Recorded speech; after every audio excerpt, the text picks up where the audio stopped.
Suicide Prevention Awareness Day 18. I'm over here by the Seminole County Trail here running. I ran I think about 5 or 6 miles just now. When you're going through a hard time, you got to program your mind. Your mind is a freaking supercomputer. You can talk yourself into it and you can talk yourself out of it. Oftentimes a lot of people have this negative recording playing in their minds over and over and over again. They're around people that know how to push their buttons to make them feel sad, to make them feel agitated, to make them feel vulnerable and weak. And if you're not around those people and you're by yourself, you know exactly what buttons you need to push for yourself to make yourself feel sad, feel depressed, full of anxiety. And you got to program your mind every single day. I heard a nurse and a doctor tell me that, we got to treat these voices in your head with some medication. And I said to them, doesn't everybody have voices playing in their head that's not good and that is good? The good and the bad, doesn't everybody have that? Isn't everybody struggling? Isn't everybody trying to figure out how to make sense of this freaking world right now? Does that mean everybody needs to be on medication? Fuck no.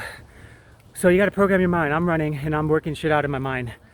And that's how I overcome feeling sad, depressed, anxiety. Because you got to have great coping mechanisms. You got to practice your coping mechanisms. For me, it's exercising.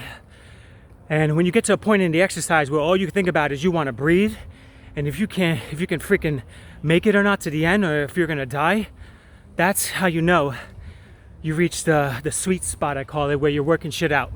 Because there's nothing else rambling in your head. It's just your breathing. It's just you trying to figure out, am I gonna freaking die or not?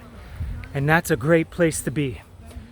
Those are great triggers, those are great coping mechanisms that you can use to help yourself get out of the rut. If you're around people who are freaking toxic, let me just say this one thing. Do not let anybody have control of your emotional space. Your emotions belong to you, so don't assign your emotions to anybody else for them to keep it, upkeep it, and to dictate and have control of it, okay? You control your emotional space, and soon after that, you're gonna have a lot of peace coming into your heart. The other thing is that, if you're looking for your significant other to help you keep you going, okay, people get married for the moment right there. It's an agreement, but the moment that stuff starts getting violated, all of a sudden, it's like, I don't like this anymore, and then people start trying to control situations, and they do it out of fear, they do it out of anxiety, they do it out of stress. You got to be aware of that, and you have to separate yourself from that. Get the support people, get the support networks, and you can get through it. There's plenty of people who have gotten out of toxic relationships and they've lived happy, successful lives. So why can't you? I'm living proof to be one of them. Okay? Long time I was very depressed, a lot of anxiety, stress, toxic relationships, but I put me first.